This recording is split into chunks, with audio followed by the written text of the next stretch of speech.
Hello all, welcome to Competitive Cracker. I am Dr. Vidya Vijayan.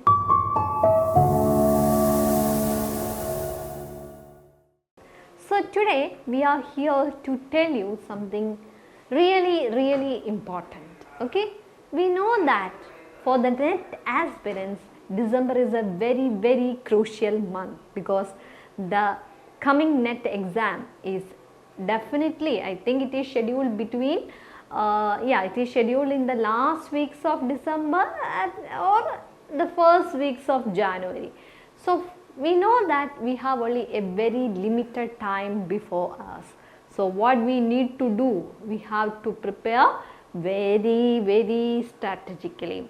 So if you have 1 month time, you can cover the very important details or very important topics or the very important areas of a particular subject.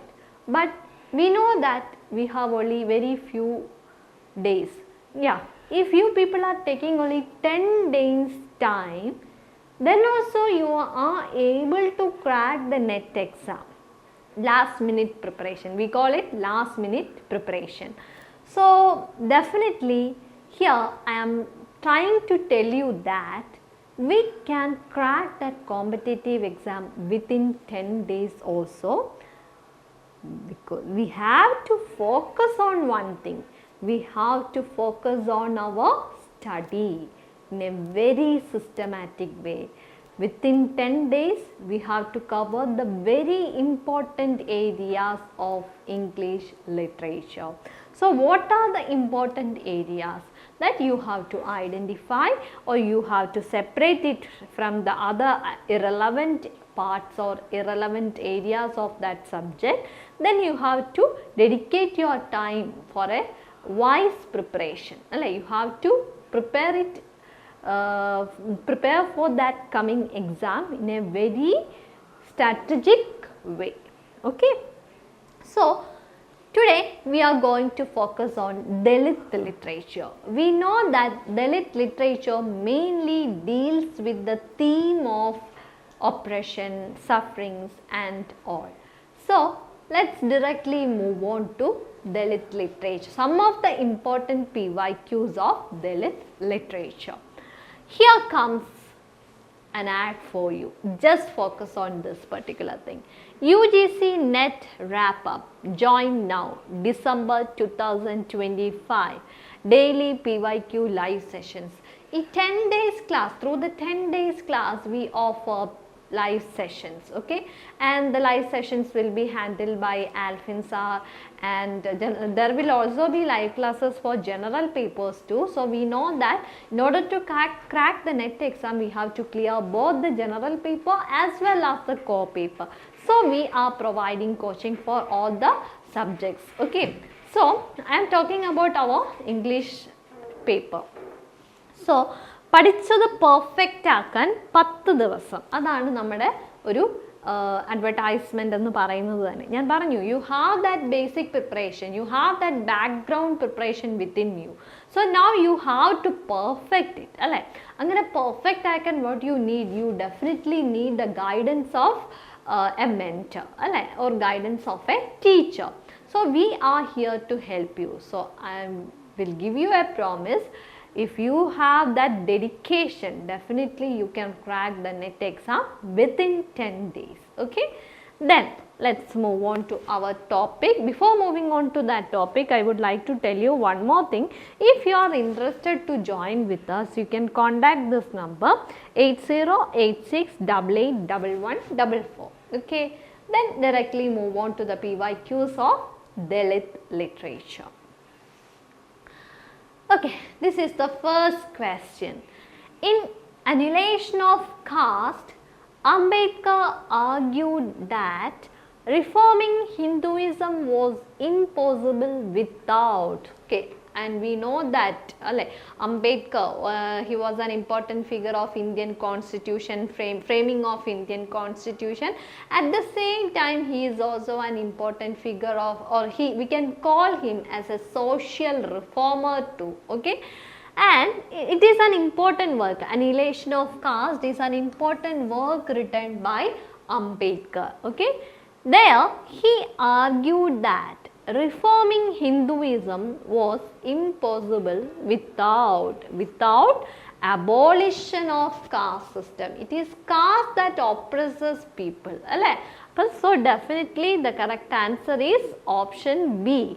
And he declared caste the core problem of Hindu society. Caste is the core problem of Hinduism. So abolition of caste system, only through the abolition of caste system that we can bring out a reformation there. Okay, it's clear. Then next, which event marks Ambedkar's public conversion to Buddhism? He converted himself to a Buddhist follower, and that public conversion to Buddhism, he was followed by a lot of followers, and it occurred in the year 1956. Okay, and which event marks? That was the question. You have to identify the answer. The correct answer is Diksha Bhumi at Nagpur. It was at Nagpur he converted to Buddhism. Okay, option B is the right answer. Along with millions, he embraced Buddhism at Nagpur. He converted himself into a Buddhist follower. Okay, then next question. The title Juthan metaphorically refers to. So whenever we have to study Dalit literature, we can't continue our study without referring to the work Juthan. It's an important Dalit autobiographical work written by Om Prakash Valmiki. So Juthan, the word Juthan or the title Juthan metaphorically refers to option A, unfulfilled desires, option B, leftover food symbolizing caste humiliation, option C, untouchable rituals, option D, broken promises. So the correct answer is option B, leftover food. Leftover food. Okay. Then let's move on to the next question. Leftover food is a powerful image of humiliation and denial of dignity. Okay, clear. Then in Juthan, Valmiki recalls being forced in school to sit outside the classroom, sweep the school grounds, wear a badge of caste, D, cook separately. In our in-house live classes, I told you about this particular work, and at that time I hope you people remember, some of my students remember, Juthan is forced, means Om Prakash is forced to sweep the entire school ground, and he is compelled to do so by his own principal, school principal. So that is the right answer. Option B, sweep the school grounds. Sweep the school grounds. Option B is the right answer. Okay. Then he was humiliated by being made to sweep. Option B is the right answer. Then in Who Were the Shudras? Who Were the Shudras? This is also an important work written by Ambedkar. He argued Shudras were originally option A, indigenous tribes, option B, Aryans degraded from Kshatriya status, option C, foreign migrants, option D, untouchables from birth. So the correct answer is option B, Aryans degraded from Kshatriya status. He traced their fall from higher Varna status. Kshatriya belong to the higher caste and Shudras belong to the lower caste. So option B is the right answer. Clear? Okay, then in Safai Devda, that's an important poem. Okay, Safai Devda is an important poem written by Valmiki that uses the metaphor of sanitation workers as option A, heroes forced into invisibility, option B, gods of purity, option C, villains of modern India, option D, political revolutionaries. So the right answer is option A, heroes forced into invisibility. Heroes forced into invisibility. Okay, So Safai Devada, remember the work Safai Devada is a poem written by Valmiki, and it uses the metaphor of sanitation workers as heroes forced into invisibility. That is also a kind of oppression. And he valorizes their struggles while exposing oppression. Okay, they are doing that much effort in that. Nobody is there to do such kind of activities in their life. So actually he is making them real heroes. Okay.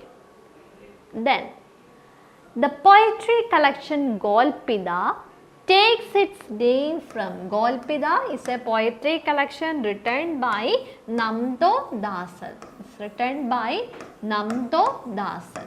Okay, Namdo Dasal. And option A, Dalit settlement in Mumbai. Option B, a red light district in Mumbai. Option C, a temple town.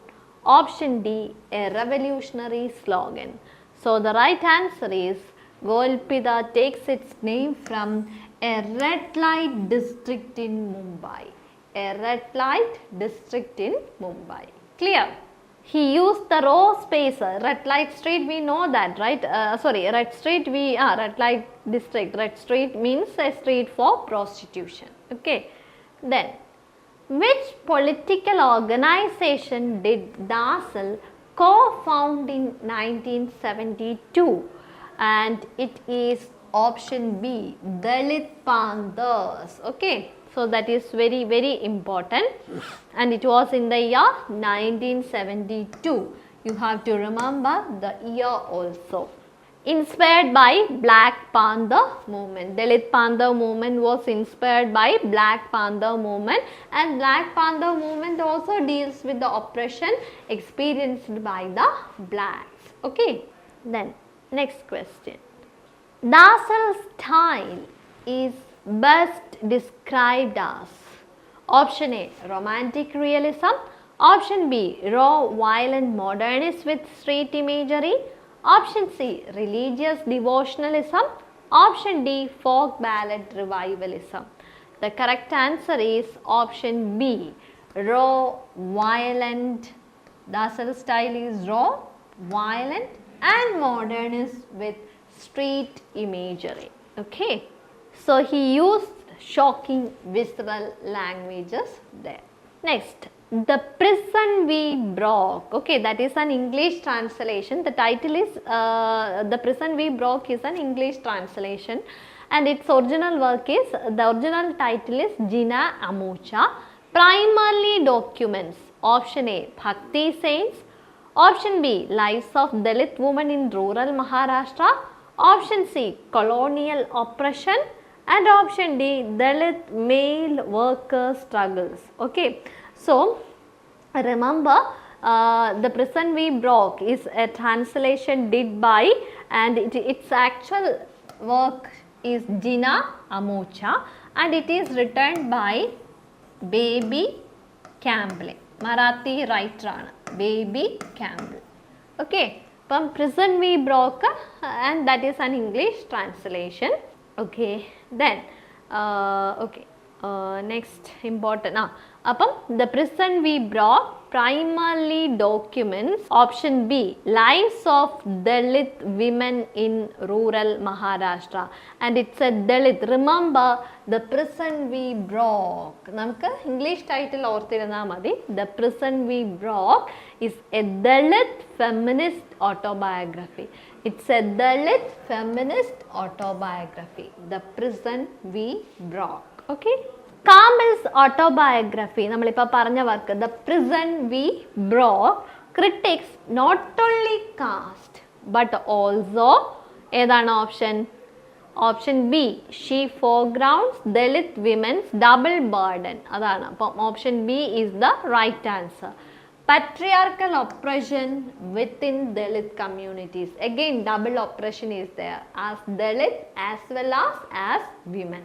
Okay, so double oppression. They are experiencing double oppression. It is criticizing caste as well as patriarch. Then, The title of Daya Pawar's autobiography Baluta, that is also an important work. Baluta is an autobiography by Daya Pawar. Refers to ഏതാണ് correct answer? Option A, traditional caste-based share of produce given as payment. Caste-based share. Okay, Baluta. Autobiographical work aana, and Baluta means hereditary share of livelihood. Okay. Baluta is written in, it is written in option A, Marathi language, and it is a foundational text in Marathi literature. Foundational text in Marathi literature. Then the very famous work Akkamashi. It is written by Sharan Kumar Limbale, another famous Dalit writer, and it's translated into English as The Outcast. Okay, it reveals his own identity as a landlord's illegitimate Dalit son. A landlord's illegitimate Dalit son. So, illegitimacy sharpens his caste critique. Clear? And another important work by Sharan Kumar Limbale, it's a critical work towards an aesthetic of Dalit literature. Sharan Kumar Limbale's critical work. It challenges Sanskrit poetics, Western theories of art, Gandhian moralism, and realist novels. The correct answer is option B. Which one? Sanskrit poetics or Alankara Shastra. He rejects Brahminical literary aesthetics. Clear? Then, Aidan എന്ന് പറഞ്ഞാൽ bamboo basket. Okay. The weave of my life uses weaving as a metaphor for. This is also an important Dalit work, and it is written by Urmila Pawar. It is written by Urmila Pawar. Aidan. Okay, bamboo basket meaning uses weaving as a metaphor for option B. Women weaving together life, caste and survival. They have to take that much effort in weaving their life, at the same time their caste and their survival.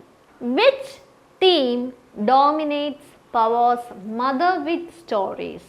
Option C, Dalit women's survival and resistance. Option C, Dalit women's survival and resistance. Urmila Pawar's mother-wit story. Okay, then last question. Dangle's anthology Poison Bread is important because poison bread, it's not the last question, it is the second last question. Dangle's anthology Poison Bread is important because it compiled, option B, it compiled modern Dalit voices in English translation. Dangle's Poison Bread. Okay, clear? Dangle means Arjun Dangle. അദ്ദേഹമാണ് അതിൻ്റെ editor. Okay, Arjun Dangle. Okay, then it made Dalit writing accessible nationally. We know that almost all the Dalit writers are writing in their own mother tongue. So, if it needs worldwide attention, definitely it has to be translated into English language. And it is done by the famous editor Arjun Dangle. Okay, so that we just discussed in our question. Then, in No Entry for the New Sun, that is also did by our writer, editor Arjun Dangle. Okay, and it is actually a work by Vilas Sarang. Vilas Saranginte work aanu, and it is translated into English by Marathi writer aanu Vilas Sarang, and it is translated into അദ്ദേഹത്തിന്റെ work was translated into English with the title No Entry for the New Sun. And the new sun symbolizes, the right answer is option A, hope denied to Dalits. There is no hope. No new sun means there is no hope to Dalits. Okay, poetic metaphor for oppression. The last question. Gaudaman's Dalit literatures in India is written in which language? In English language. Option C. Gaudaman's Dalit literatures in India is written in English language. Okay. So, I hope this is a 20-minute or 30 minutes video, and I hope we have covered some of the important PYQs from Dalit literature, and I also hope that it will be helpful to you to some extent, right? Okay, anyway, you can expect more videos like this, and if you are interested in these videos, definitely you have to like and subscribe our videos. Okay. So, we will be coming back with the different types of videos on different topics, and the topic should be very, very important, right? So, if you are interested to join with us for the 10 days coaching, you can join with us. Thank you all.